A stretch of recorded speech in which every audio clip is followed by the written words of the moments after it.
Hola, buen día. En esta oportunidad les voy a hablar sobre el contenido del curso de LabVIEW que dicto por internet, clases en vivo y también con la modalidad presencial cuando yo voy a dictar cursos, sea a la Universidad Tecnológica o a las empresas. Salvo que el solicitante pida un curso especial, normalmente el contenido del curso es el que voy a describir actualmente y que se encuentra en forma gráfica en este momento que se está mostrando. Eh, Voy a hacer una pequeña charla, una pequeña conversación primero, porque normalmente las personas que toman este curso ya tienen algún conocimiento. Vale decir que no son novatos, o sea que no tienen idea de nada, sino que quien toma el curso de LabVIEW es porque ya tiene algún conocimiento previo. Al menos jugó un poco con el software y algunos rudimentos, digamos, sabe hacer. El curso que yo propongo es un curso ordenado de menor a mayor y según lo recomienda National Instrument. O sea, yo no estoy inventando la rueda. Este cronograma es un cronograma típico de enseñanza de LabVIEW que National Instrument propone y que muchos autores en sus libros de capacitación también proponen. A diferencia de un libro, esto se podría considerar como un libro en vivo, donde hay un intercambio de preguntas y respuestas entre ambas partes y en donde sobre la marcha del curso vamos realizando los códigos, conversándolos, viendo ventajas y desventajas, estrategias en la programación. El curso comienza con los conceptos fundamentales. Por lo general, esta primer parte ya los alumnos saben, por lo general. Me ha tocado el caso de gente que no sabía absolutamente nada. ¿Por qué? Porque en la formación universitaria que tuvieron en la facultad no le enseñaron LabVIEW, sencillamente. LabVIEW es un lenguaje muy difundido en los países desarrollados, pero en Latinoamérica tiene poca difusión. Sí tiene más difusión en Venezuela, sobre todo, por el tema de la industria petrolera. Allí sí, se conoce bastante. Pero aquí en Argentina, por ejemplo, y en el resto de Latinoamérica, poco a poco. Bueno, las partes principales de qué es un panel frontal y el diagrama. Yo voy a abrir la versión de LabVIEW que tengo, que me permite el dictado de cursos en vivo de LabVIEW. Me voy a la carpeta de National Instrument y dentro de la carpeta de National Instrument la versión educativa para el dictado del curso que he comprado ya hace un tiempo es la versión 2010. No es la última versión, pero es perfectamente válido para el curso. De todas formas, y aquí quiero hacer una aclaración, cualquier versión de LabVIEW que el alumno disponga es válida para poder tomar el curso. De ninguna manera se necesita tener la última versión. Si no tuvieran licencia, pueden descargar al momento de tomar el curso una versión gratuita que funciona durante 30 días en la computadora. O sea que para la toma del curso disponen, digamos, de una licencia legal. No hay que tener una versión ilegal para poder tomar el curso. Esa versión de descarga, esa versión de evaluación es totalmente funcional. Bueno, la primera pantalla que se van a encontrar es esta, y en nuestro caso vamos a abrir un VI nuevo y comienzo explicando qué significa VI. VI latina, en inglés significa instrumento virtual, ya que LabVIEW nació como un lenguaje de programación para realizar instrumentos de medición en el entorno de una computadora. Nace en la década del 80 y en aquel entonces el objetivo era poder conectar una computadora con un instrumento de medición, por ejemplo un osciloscopio. Así es como nace LabVIEW. Hoy LabVIEW es un paquete extremadamente inmenso, multidisciplinario, con un arsenal increíble de herramientas. Es un lenguaje muy confiable, porque miles de ingenieros, científicos y técnicos, estudiantes en todo el mundo lo usan a diario y usan las mismas herramientas. Por lo tanto, si alguien descubre alguna anomalía, enseguida reporta el problema. Pero yo, en la experiencia que tengo, LabVIEW es muy confiable. Es una herramienta muy confiable, y por ser programación gráfica les permite a ustedes realizar una aplicación muy confiable en un tiempo muy corto. Por eso es que se lo usa tanto. El único inconveniente es el costo que tiene la licencia. Aquí en Argentina vale más de $7.000 el paquete básico de LabVIEW, si me refiero al núcleo, si la versión profesional. Los toolkits especializados se venden aparte y tienen un costo también importante. Eso hace de que no sea precisamente una herramienta barata. Vamos a ver entonces, comenzamos con un VI nuevo. Y adviertan ustedes, yo voy a cerrar estas ventanas para no complicarles. Adviertan ustedes que se me abrieron dos ventanas en forma simultánea. Voy a cerrar la ventana de atrás para que no moleste.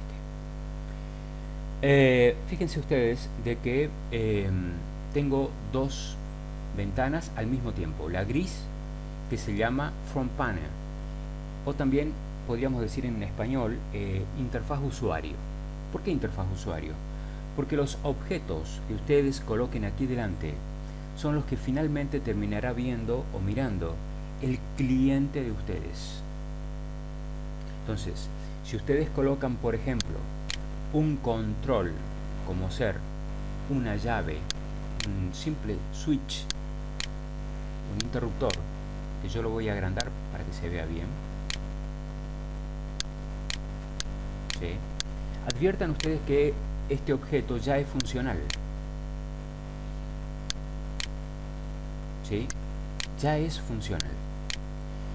Este objeto, que en este caso es un control, tiene una contraparte posterior, que es este terminal que se abrió en la ventana blanca, que es donde se hace el código llamado diagrama. La programación, repito, aquí es gráfica. Aquí no hay que escribir. Todo es con iconos y es un cableado, como un circuito eléctrico. Por eso es ideal, digamos, para estudiantes, ingenieros y científicos que estén en el área de la parte eléctrica electrónica, porque todo el concepto eléctrico es perfectamente aplicable a la programación en LabVIEW, aunque hay una ligera diferencia que ya voy a marcar.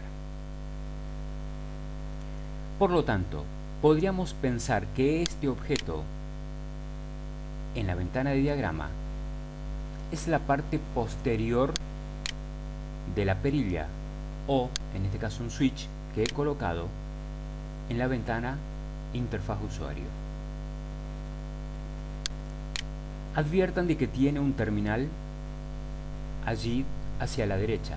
Hay una lógica en LabVIEW que se sigue en la mayoría de los casos, y es la siguiente: terminales hacia la derecha indican de que este iconito provee de información. Por el contrario, si el terminal estuviera del lado izquierdo, significa que recibe información. Adviertan de que yo voy a colocar otro objeto. Voy a poner un indicador luminoso.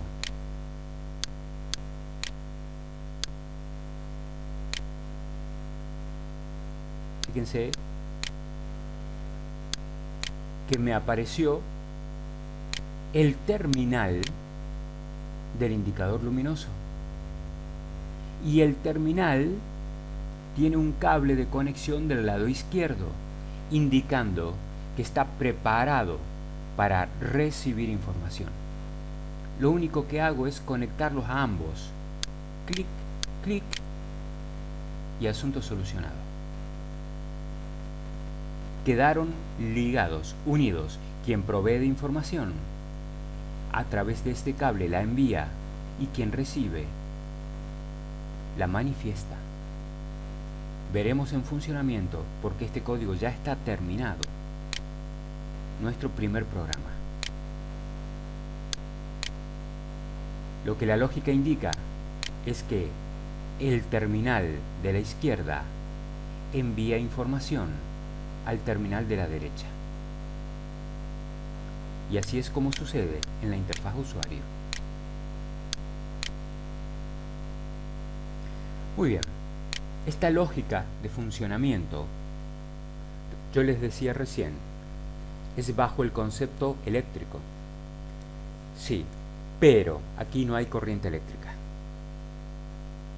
De modo que no intenten aplicar leyes eléctricas a la lógica de funcionamiento del código. Aquí lo que hay es flujo de datos. ¿Y por dónde? A través de los cables de conexión entre los elementos que proveen información y los que receptan o reciben información. Por ello es que LabVIEW se llama lenguaje por flujo de datos. Este concepto es fundamental. Fundamental. La pregunta es si LabVIEW solamente admite estos únicos objetos. De ninguna manera. El arsenal de objetos que admite LabVIEW es increíblemente grande y para todo tipo de aplicaciones. Voy a achicar un poco esto para poder colocar otros objetos. Voy a poner, por ejemplo, un objeto de este tipo, que es algo así como una perilla. ¿Sí? Y voy a colocar un indicador del mismo tipo.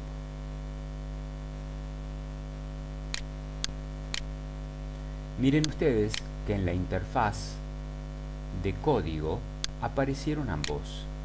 Durante el curso les voy a explicar el significado de los colores, por ejemplo. Los conecto de igual manera y ya está. Ejecuto la aplicación y adviertan que lo que ya funcionaba antes sigue funcionando y ahora también funciona los nuevos objetos que he colocado.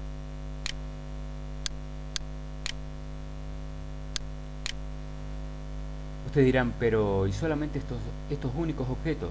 De ninguna manera. Hay más objetos. Por ejemplo, este. Fíjense, y ustedes me dirán, uy, pero es del mismo color que hemos colocado antes. ¿Tendrá algo que ver? Claro. Y este objeto recibe información. Por lo tanto, lo puedo conectar. Vulgarmente decimos cablear. A la única fuente que tengo a la izquierda. Y ahora tengo dos objetos que reciben la misma información en forma simultánea. Pero la van a indicar de modo distinto.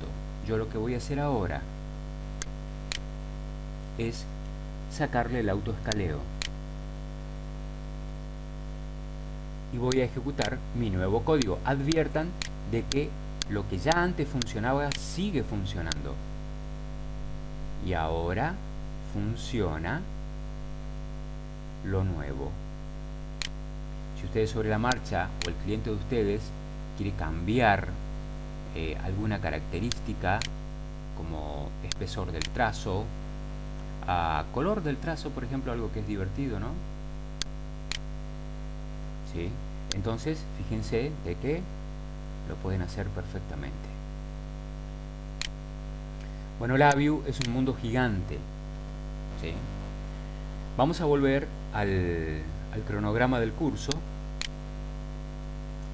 En la segunda parte del curso vemos un tema fundamental: escalares, vectores y matrices, que en los lenguajes de programación se llaman array y pueden ser de una dimensión o dos dimensiones, o también pueden ser multidimensionales. Y vemos un concepto dentro de LabVIEW que se llama cluster. Importantísimo esta segunda parte del curso, que en algunos casos puede ser un poquito aburrida. Yo trato de hacerla divertida. Es pilar fundamental para aprender a programar LabVIEW. La parte amarilla que están viendo es la parte más larga y tiene que ver con estructuras, structures, ¿sí? Las estructuras son for loop, que aquellos que programan en otros lenguajes de programación lo saben, que es un for loop. Un while loop, también en algunos lenguajes se llama while do y no while loop, como aquí. Case, que sería el caso del if then de otros lenguajes. Sequence, que es un caso muy particular dentro del labio y en el curso lo vamos a ver. Adviertan de que en labio ejecuta todo el código al mismo tiempo.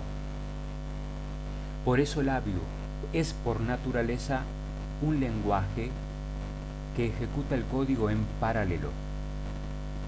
Por el contrario, los otros lenguajes de programación son lenguajes que se llaman secuenciales.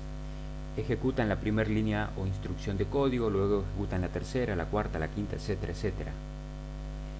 Y hay que echar mano de técnicas especiales, como la técnica de hilos en Java, para poder hacer de que la computadora ejecute procesos en paralelo. Pero es una técnica un poco complicada y hay que dominarla para hacer de que el código sea eficiente si se pretende ejecución en paralelo. Hay que tener mucha experiencia. Eso en labio el programador no se tiene que preocupar. Aquí todo es por naturaleza en paralelo. Seguimos. Los eventos. La programación por eventos es fundamental. Tiene 1000 ventajas. Esto, en resumidas cuentas, es hacer que se usen los mínimos recursos de una computadora y en la forma más eficiente. Eso significa programar aprovechando la estructura por eventos. Y el nodo de fórmula es cuando en matemáticas queremos, por ejemplo, dentro de nuestro código labio, colocar un sistema de ecuaciones o una ecuación. Pero más complicado sería un sistema de ecuaciones. ¿Cómo hago en labio? Bueno, hay una herramienta específica para que ustedes puedan escribir la o las ecuaciones, como lo harían a mano. Labio las interpreta y en el medio del flujo las coloca para procesarlas. Eso le da un potencial fabuloso a labio. La visualización de señales es una parte importantísima porque quienes estamos en el área de la ingeniería manejamos señales todos los días. El tema es que queremos visualizar esas señales. Labio ofrece un arsenal de ventanas para mostrar distintos tipos de señales. Aquí están las más importantes, que de ninguna manera son las únicas. Algo les mostré recién. Aquí se muestra una pequeña gráfica de una senoide. Manejo de archivos. Cualquier código en un proceso de adquisición, procesamiento y control de datos requiere guardar datos por múltiples motivos. Hay muchísimas razones por las que queremos guardar datos. Para ser analizados posteriormente, para ser enviados a otra computadora de destino en otro momento, para resguardo, como historiales. Hay muchas razones. Entonces, aquí se ven las herramientas más importantes, las más comunes, que de ninguna manera son las únicas. Hay otras herramientas que veremos en el curso que no están citadas aquí para guardar información en forma más eficiente de las que aquí se muestra. Por ejemplo, guardarlas en formato binario. Comunicación. Hoy en día, una computadora no se concibe si no es capaz de conectarse con otras computadoras para transferencia de archivos, para coprocesamiento en paralelo, para control a distancia, monitoreo. Hay muchas aplicaciones. Aquí vamos a ver 3 de las técnicas más comunes, de las cuales la primera, DataSocket, es una herramienta poderosísima para monitoreo y control remoto de procesos. Muy fácil de usar. Ustedes en 15 minutos van a estar programando y haciendo comunicación entre computadoras. Reportes. Bueno, no siempre son necesarios, pero a veces sí. Estos reportes, estas herramientas, permiten hacer reportes, es decir que al final de un proceso, por ejemplo, hace un par de años me tocó hacer un trabajo para una máquina para la fábrica de camiones Iveco. Bueno, en esa máquina que yo no había construido, lo construyó otra empresa. A mí me llamaron cuando la máquina estaba lista y había que hacer el desarrollo en labio. Lo que hacía era testear los tableros de los camiones Iveco antes de ser colocados los tableros en las cabinas. Los tableros de los camiones hoy son muy complejos, ya que todos funcionan con protocolos CAN y por lo tanto son todas diálogos entre computadoras. Entonces es fundamental chequear correctamente el tablero eléctricamente y electrónicamente antes de ser puesto en el camión.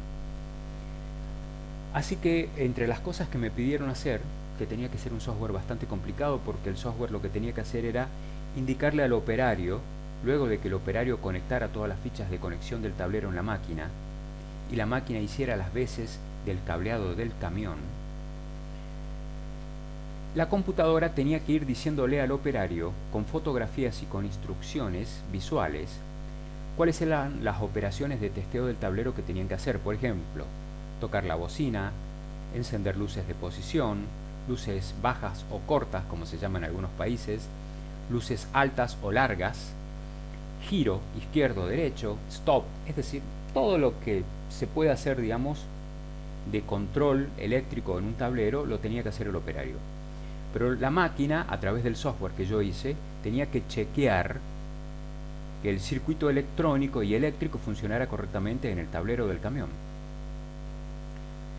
Al final del procedimiento, por una impresora, tenía que salir una hoja con todas las pruebas escritas y si todas estaban bien, un tilde con OK, y si alguna estaba mal, había que marcarla. La máquina tenía que marcar cuál era la prueba que falló y al final del informe tenía que decir prueba no OK, o sea, no estaba el tablero en condiciones, ese tablero tenía un defecto o más de un defecto. Simultáneamente se tenía que generar un documento PDF en modo de reporte digital. O sea, las dos cosas al mismo tiempo tenían que ser. Entonces el operario lo que hacía era sacar la hojita de la impresora y con una cinta de papel la pegaba sobre el tablero y el tablero pasaba. Si el tablero tenía OK abajo escrito, ese tablero iba listo a la línea de montaje. Si no, era separado para poder investigar dónde estaba la falla por otro personal en otra área de la planta y poder ser corregido y vuelto a chequear para ver si se había corregido todo el error. Así que el tema de reportes es un tema importante. Quiero hacer una aclaración. En el núcleo, en el paquete básico del AVIO, en cualquiera de sus versiones, las herramientas de reporte, si bien son muchas, no son lo sofisticadas que a veces se necesitan. Y National Instrument vende un toolkit específico para reportes. O sea que cuando se quiere algo muy puntual, muy fino, hay que echar mano de ese toolkit, hay que comprar el toolkit para poder hacer el trabajo que el cliente demanda. En la última parte vemos la parte de hardware, que yo aquí propongo simplemente el uso de puertos y el uso de tarjetas de sonido si es que el alumno o la alumna no dispone de un hardware que quiere usar durante el curso. Si ya disponen ustedes de un hardware, sea o no de National Instrument, sea comprado o hecho por ustedes, usamos ese hardware. Si no disponen de ningún hardware, yo les propongo, si es que son electrónicos, cómo hacer un pequeño hardware para interfacear con a través de el puerto USB de sus computadoras o notebook o netbook, o si no tienen conocimientos de electrónica y tampoco están en condiciones de comprar un hardware, bueno, usamos la tarjeta de sonido que todas las computadoras tienen como entrada y salida de datos, que perfectamente se puede usar porque tienen conversores analógico digital y digital analógico de 16 bits, con algunos mínimos requisitos o mínimas consideraciones de niveles eléctricos en tensión, que yo les voy a explicar. Ustedes con esas precauciones no ponen en riesgo la tarjeta de sonido y pueden usarla para hasta inclusive tomar señal de la red de 220 voltios. Miren lo que les digo, ¿sí? O sea, tienen una herramienta gratuita a disposición en su propia computadora como sistema de adquisición y control de datos, y la computadora con LabVIEW como procesador.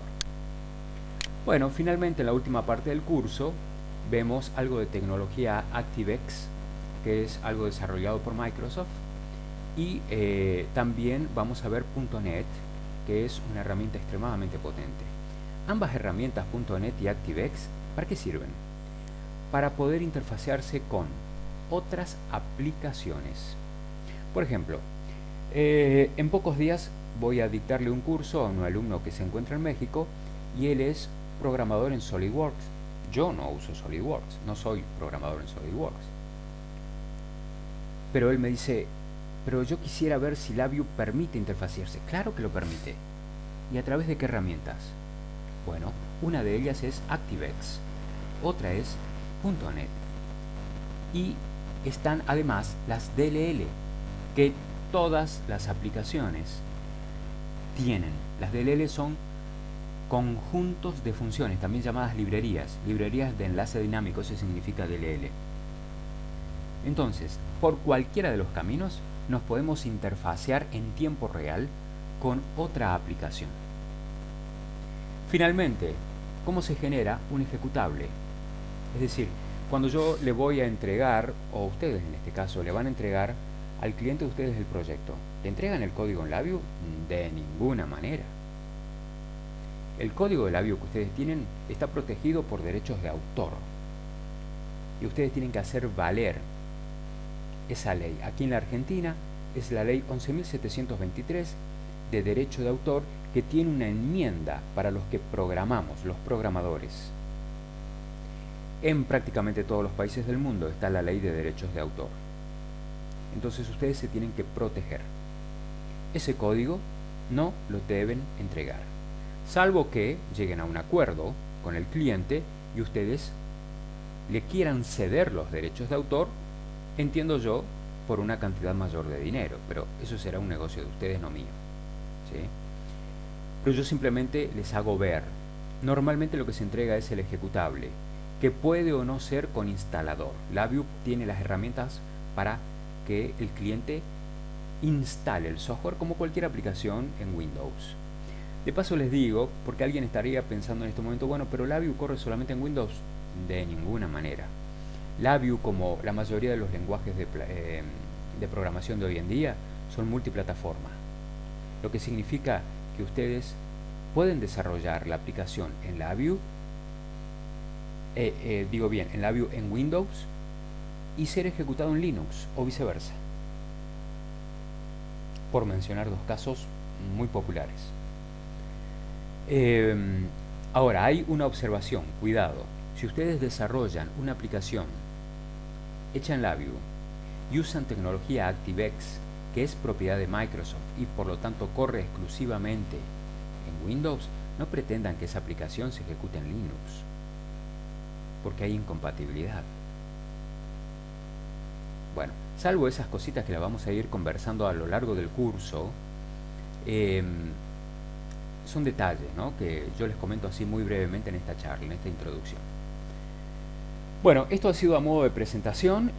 Normalmente cuando ustedes piden información, a mí me gusta tener una charla, una conversación con los interesados a través de Skype, donde yo les muestro el método, porque las clases, como son en vivo, ustedes dirán, ¿y cómo es eso de que es en vivo? Bueno, simplemente tienen que tener una cuenta en Skype, que es gratuita, la pueden abrir, no les van a cobrar un peso, y yo alquilo un servicio de vídeo a una empresa alemana que permite hacer dos cosas: que ustedes vean en tiempo real mi computadora y cómo yo programo, y al mismo tiempo que yo pueda ver, si ustedes me lo autorizan, ver la computadora de ustedes. ¿Eso cuándo? Cuando ustedes me dicen, no me funciona el código, hice todo lo que vos hiciste en tu computadora, ¿por qué es que a mí no me funciona? Entonces yo accedo y les pido autorización para ver la computadora de ustedes, ustedes dan clic, me aceptan, autorizan, yo entro y miro. No puedo tomar control de la computadora de ustedes, pero sí puedo ver. Y me doy cuenta a través del código que ustedes hacen dónde está el error y les marco el error, ¿sí? Con esa técnica es que dicto todos mis cursos por internet. Desde un alumno hasta un máximo yo puedo tomar de 24 alumnos. Eso es lo que me permite el sistema, pero nunca tomo más de 9 o 10 alumnos por una cuestión de calidad pedagógica. La experiencia en mis años de dar cursos por internet me dice de que grupos de más de 10 no se deben manejar. ¿Por qué? Porque yo necesito estar pendiente de cada alumno qué es lo que está haciendo. O sea que voy pasando por todas las computadoras pidiendo autorización y mirando cómo van trabajando. Esa es la forma de garantizarles el aprendizaje. Es mi garantía, es mi certificado, ¿sí? Entonces yo me quedo tranquilo porque sé que ustedes están aprendiendo, que están en el camino correcto. No es que yo no dicto cátedra, como a veces se hace en la facultad. No, yo enseño. Enseñar significa que primero planteo el concepto, planteo la solución, o en este caso el código, cómo se debe hacer. Les explico el método, pero luego hago un seguimiento personal del aprendizaje. No todos tienen el mismo tiempo de aprendizaje. Bien decía mi hermano Carlos, una vez me decía, cada uno va al ritmo de su propio tambor. Absolutamente cierto. Todos tenemos nuestro ritmo, cada uno tiene su propio ritmo. Algunos van más rápidos y otros vamos más lentos. Entonces, los tiempos no son iguales para unos que para otros. Bueno, espero que esta conversación y esta introducción al curso les sirva como para tener una idea general de la propuesta del curso, el contenido del curso, la metodología, pero recuerden, siempre hay disponible una clase gratuita para ustedes, normalmente de 45 minutos, a lo sumo una hora, donde conversamos y ustedes me hacen preguntas y se pueden sacar todas las dudas sobre el contenido del curso, la modalidad, los días, los horarios, debido a que ustedes muchas veces están en distintos países. Por ejemplo, tengo un alumno ahora que comienza, que les decía recién, de México. La diferencia horaria entre México y Argentina, en la ciudad en la que él se encuentra, es de 3 horas. O sea, ya ahí hay un inconveniente, entonces hay que tener en cuenta esos detalles si ustedes están fuera de Argentina. Aquí en Argentina manejamos un único uso horario, pero hay países como México, por ejemplo, maneja 3 usos horarios. Entonces hay que mirar muy bien eso porque si no hay desencuentros, ¿sí? Presten mucha atención a ese detalle. Bueno, espero que esto les haya pintado más o menos de qué se trata el curso, y cualquier duda estoy a entera disposición de ustedes. Que tengan un muy buen día.